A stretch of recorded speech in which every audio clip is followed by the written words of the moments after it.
I wanted to start with a concept and a question that I've heard a lot of people say to me over the last couple years. And that is, well, Chelsea, no wonder you sell so much. You say things that I could never say. I hear people say to me, oh, I'd never get away with saying that to a customer. It's way too confrontational, or it's way too controversial, or I cannot believe you just said that to that person. And I actually, when I was writing these notes, kept thinking about it. And I said, okay, wait a minute, let's dissect that. Why are people thinking that they can't say what they want and what they really mean or joke around? Like, why can't they say these things to a customer when they're selling sets? And what I thought about, and this may or may not be the case for everyone, but I feel like it's pretty generic. I feel like the reasons why maybe people have disbelief that they could say what they really want to say to a customer is because rapport was simply built or not built at all. So I wanted to just say first and foremost that if you ever work with me in the booth, which pretty much everyone has, the reasons I say what I say and I'm so quirky and I say really off the wall stuff to customers that's sometimes almost awkward is because I am so deep into my rapport with every single customer that I'm selling a set to. So the first step for you selling sets and you selling big packages and closing that way is you've got to stop building rapport and realize that rapport is never built. It is earned. Rapport is earned. So ask yourself when you're, working with a customer and closing packages, are you in rapport or not? Are you in rapport? Not working on rapport. Are you in it? Like, are you actually in rapport with this person? Is there a connection between you and the customer? Because you're asking someone to spend $1,000, $2,000, $3,000, or a package deal, $4,000, $5,000, $6,000. When you're selling sets of knives, you're asking people for a lot of money. Are you in a connection with that person? There was another comment that I wrote on here. It's never take advantage of their trust. I'm up here in New York. I asked Missy Sorona Esther, I said, for you, like, what have you seen me do the last 2 days that just made sense, that you think is helping me get results? And she goes, something I've learned that you're doing is you're not taking advantage of anyone's trust. It's like by the time they give you their credit card, they are so in you and trusting of you that they have no problem spending lots of money. So that's like major key. So I didn't want to skip over this. That may sound fluffy to some of you guys, but it is so crucial. Like, I will watch people sell Cutco and they skip the whole like me, know me, trust me, pay me concept. And they will be at a fair and say, hey, the reason people come and buy sets of Cutco here is because we have the best pricing around, or because we have really good deals on Cutco, or, hey, you know what? We've got fair specials. And then you sell the homemaker for full price and give nothing for free. Well, how is that a special? How is that a good deal? That's not the best deal around. And we talked to Kelly with us switching to full prices. We don't have to say that it's the best pricing around. I know that. And I don't say that. But if I'm going to say, when customers walk up and they say, hey, do you have any specials? What are the specials? If you're going to say, yeah, we've got really good deals. If you're going to say, yeah, we've got really good deals and we've got specials on our sets to the customer that walks up and says that, then you need to, damn it, give a good deal. Give them the shears for free. Before they walk away, offer a better deal. Like, give people the benefit of the doubt. So for me, the reasons that I can get away with saying what I say to most customers is because I am so deep in rapport, like they are entangled in that bear trap so deep that they don't even know how to get out of it. So that when I get to the point where I'm quoting prices and selling the actual set, like actually selling it, it's so much easier. And the reason it's so much easier and it's so easy for them to stay at the booth, even with me working with them, is because I've never taken advantage of their trust. Salespeople have a perception of being pushy and persistent and all in it for themselves. And I try to make a lot of the demo about the customer. I know I don't work a lot of local shows lately, but I've gotten real in on this whole concept of if you're going to quote, hey, our discounts here at the fair could be anywhere from 10 to 40%, then you should never sell something full price. Everything should be 10% off. If you ever say that, you should be in line when selling sets to your integrity. Your integrity needs to be followed through with so that you never take advantage of their trust. So I just wanted to kind of touch on that. The reasons why I can say what I say is because, number one, rapport is not built. I've earned it. Number two, I'm always building that connection and I'm continuing to hold on to that connection, and I never take advantage of a customer's trust. Those three things, they can know from start to finish that I'm going to have the integrity and be honest about what the deals are, what the sets are, what the options are, and go from there. You know, I look at the last few years, and I've watched year after year, my average order has raised. So a couple years ago, looking at stat sheets with the fair, my average order at Texas was like $400. Years later, it's grown. Went to Germany. That was really exciting. There's a lot of factors in that why our average orders can grow. But I believe that had I gone to Germany last year and not this year, I wouldn't have had as high of an average order as I did this year because of the set and package focus. My average order in Germany was over $1,000. So on average, if I sold an order, it was $1,000 order. So it's like, how do we get more efficient, right? How do we help more people get more Cutco for a better possible deal for them, or a better definite deal for them, but then also make it a win-win and we're more productive with our time. Josh loves this. I'm going to speak Josh's love language with one of my talks here. I'm going to actually talk today about sets, and we're going to spell it out. So S-E-T-S. So if you're taking notes, I want you to write this down. S-E-T-S. We're going to talk about different things that those sets at the end. So these are one-liners and concept cells that I use at the beginning, in the middle, and end of my approach to have more of a package focus, to grow your average order and have your best fare ever. So SETS, sets. The first thing that is most important for you to sell more sets at a fair, at a home and garden show, at a military base, wherever, sets is setup of your display. So number one is setup. Setup, setup, setup. I know there's a lot of ways that people like to set up their display boards. I know there's a lot of ways to set up a booth. I am an advocate of there is no one way to skin a cat. So if I'm about to talk about my setup, understand that if you are anti this and you don't want to do this and you want to do what works for you, go for it. But I was asked to give a message on this topic, and I just want to share with you guys what I do, and maybe you get something out of it. So when I set up my booth to have more of a sets focus, I think it is imperative to have a homemaker set sitting next to your one display board of a homemaker set of knives. I watch booth after booth after booth. I came up here to New York. I've even seen it happen locally in our local market. People don't care. They'll put a galley next to their setup, or they'll put a Siggy and an Ultimate next to their homemaker on the left-hand side where their right hand is. I don't do that. And I'll tell you the reason I don't. When you're talking to a customer and you're focused on sets, Miss Jones, you should buy this set. This is why. It is so easy for a customer to read left to right. So you start with the paring knife, the smallest knife, and you go all the way to the butcher or the carver. Whichever order you put them in, that really doesn't matter. But that one board should have all the pieces in a homemaker set, and the homemaker set should be right there next to it. All of this, Miss Jones, comes in this set. And use the word set. Then you've got a cutting board or your display board, like you've got your cutting board or your paperwork, like the Forever Gift and all that in between, so that you can do cutting demos with customers, and then you move over to the Ulti upgrade. I know that Curtis and other people set up their boards different. That's fine. But I've just learned with packages and sets, it's easy for a customer to read your booth left to right.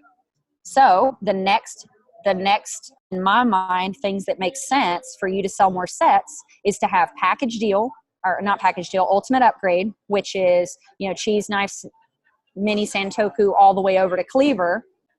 You should have Ulti upgrade and all the pieces that come in an Ultimate on the second board. So then you can show them these 4 pieces.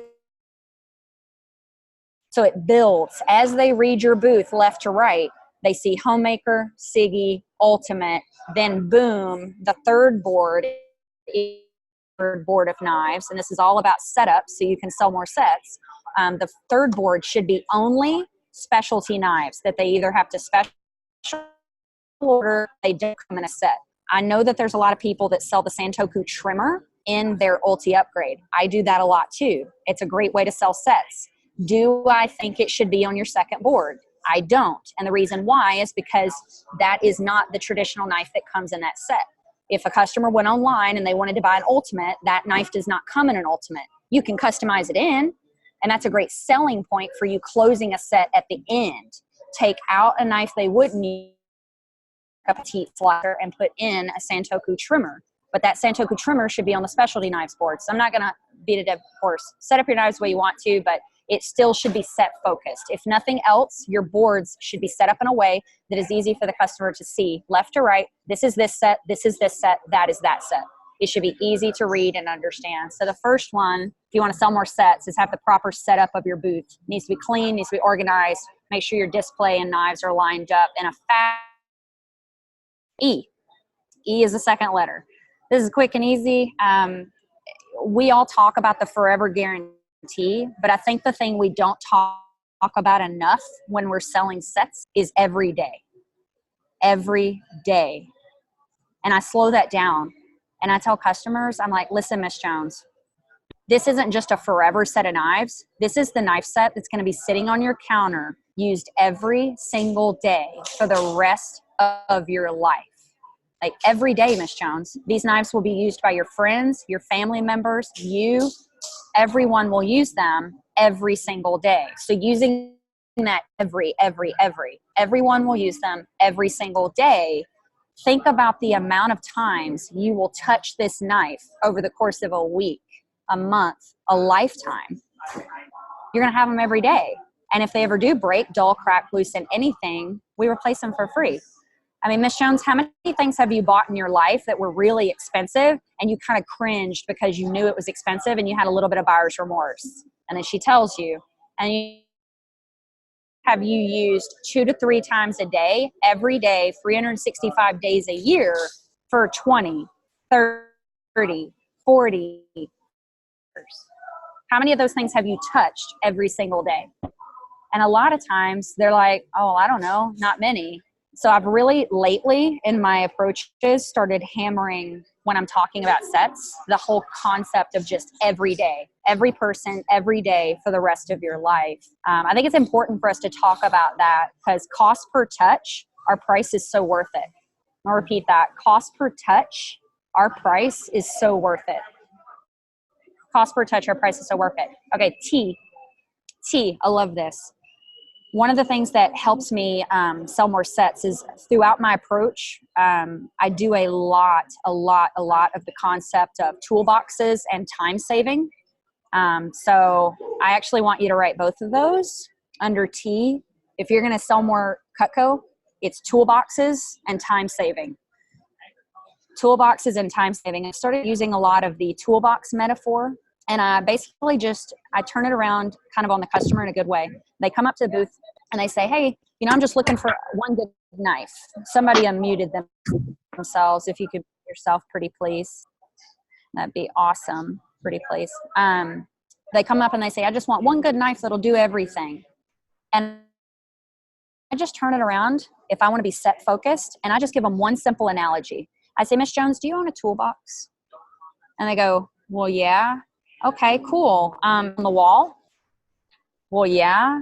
Have you ever screwed a screw into the wall? Well, yeah. Well, Ms. Jones, I'm just wondering, if you had a screw, would you go to your toolbox and grab a screwdriver or would you grab a hammer?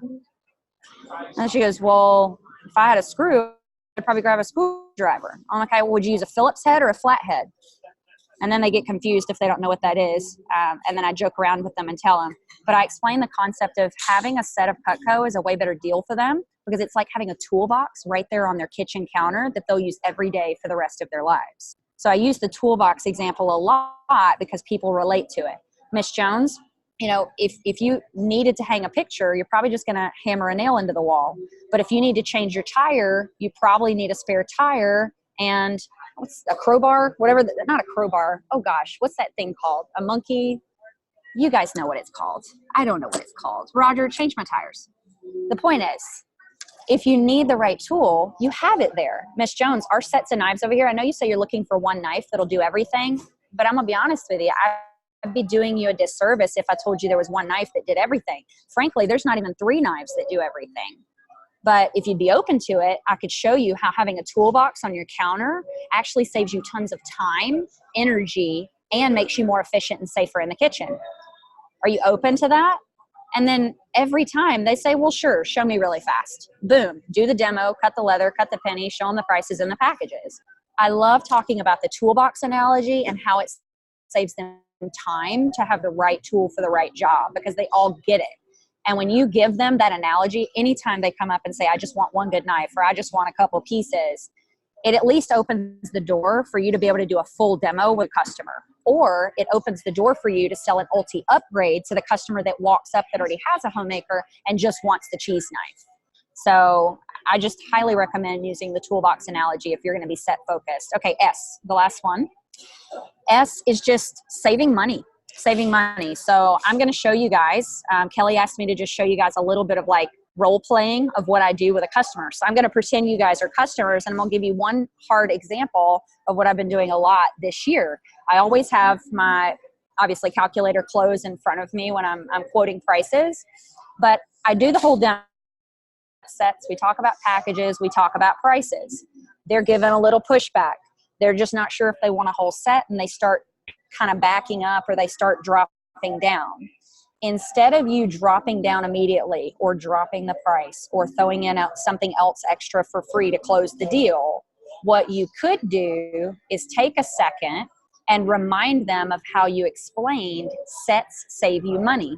So throughout your demo, you need to talk about saving not only time, that's the T in sets, you need to talk about how sets save you money. But I have found that it works better, and it is a closing tool if you use your calculator and you show them. You actually show the customer how much money they save by buying a set as opposed to buying that 5-piece.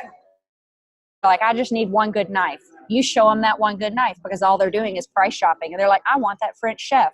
Well, cool, Miss Jones, that knife's on sale for $136. Wow, $136, that's expensive.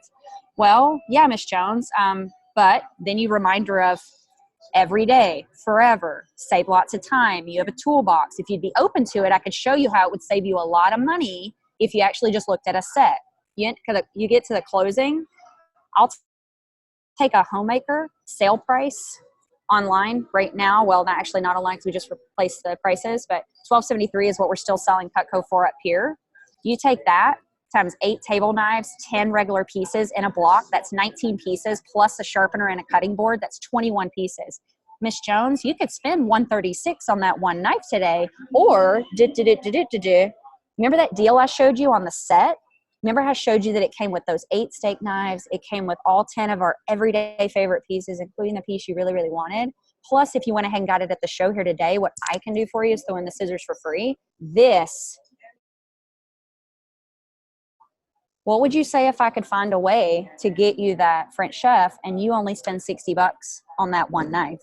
Well, yeah, it's a lot more money overall, but Miss Jones, everybody who buys one knife, they come back and buy more.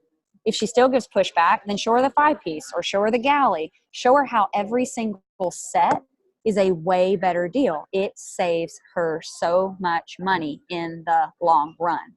So much money. So that's kind of, setup is key.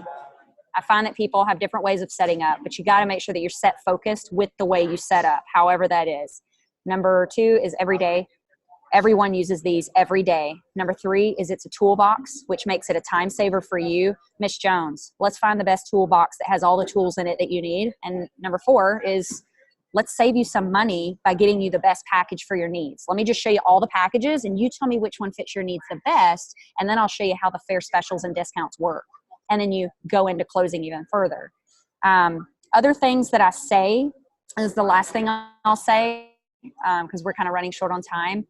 Other things that I've started saying a lot with the sets, I know that we all call them basic set, family set, complete set, forever flatware set, cookware set.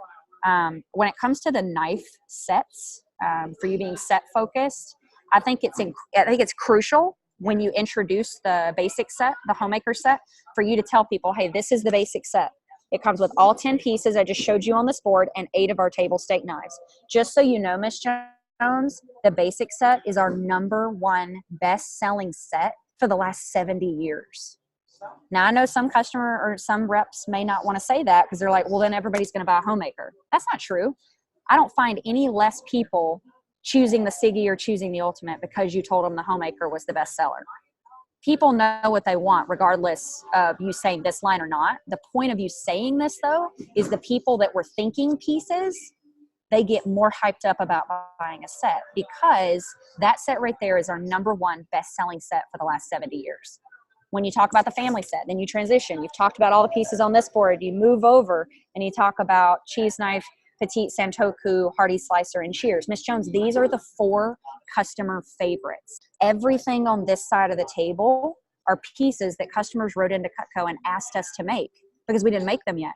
So over the years, we've come out with pieces that customers personally requested. So guess what? You actually get our family set. You get all of our favorite basics, which have been around for 70 years. But Miss Jones, if you did this set, you get all of our customer favorite pieces. The favorites are what make the top sellers here at the fair. This is why so many people get it, because 9 times out of 10, if you start with our most popular set, the basic little small set right here, you're definitely going to come back later and get these other 4 pieces. So we just try to save you the time and the money now, get you a better deal on the full set and be done. So you get all the customer favorites here. So key verbiage for family set, when you're talking about family set, is these are all of our customer favorites. And then you transition to the complete set.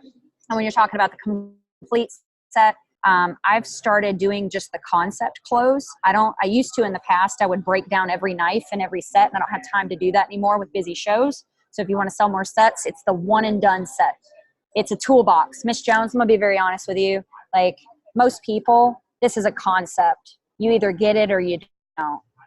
Concept here is that you have all of the tools that you will ever need for everyone in your family for the rest of your life every single day. It's going to save you per knife. It's going to get you the best bang for your buck, and it's a one and done forever set of knives. Miss Jones, if you wanted to be done buying knives forever, if you didn't want to come back next year and get what we call our upgrade, if you just wanted to have a full, complete set of knives, this is the one I would go for. Now, let me be very upfront. I don't use every piece in this set every day, Miss Jones. That's not why you should get it. I use every piece in this set over the course of weeks and months. But the reason people buy it is because it's a one and done forever set of knives, and you'll never have to buy a whole set of knives again. So, Miss Jones, I'm just wondering, now that I know you walked up and you said you were looking for just one good knife or a utility knife and a chopper knife, but I'm just wondering, after going over all of our packages and our sets, and you can see how they save you a lot of time, money, energy, which size set would actually fit your needs the best? Are you looking for just like a basic set, our #1 bestseller? Are you for a family set that comes with all of our customer favorites and the traditional basics? Or if you did get knives, would you just be looking for something like a complete one and done set? All the pieces in a toolbox on your kitchen counter forever. And then you let them pick. And then they tell you and you hone in on that set. And that's when you offer what we've talked about as a team multiple years past. Keep them at the booth. Don't let them walk away. Hone in on the right package. Ask lots of questions. And then make sure that you're closing, the concept of closing. Today, I had a lady at the booth for an hour. She came up, wanted one good knife. We went all the way up to a $1,000 package, and then we settled on like a $400 order. It's about the customer. It's not about you. Let's not churn and burn and just get people out of here. Let's be efficient. Let's close sets.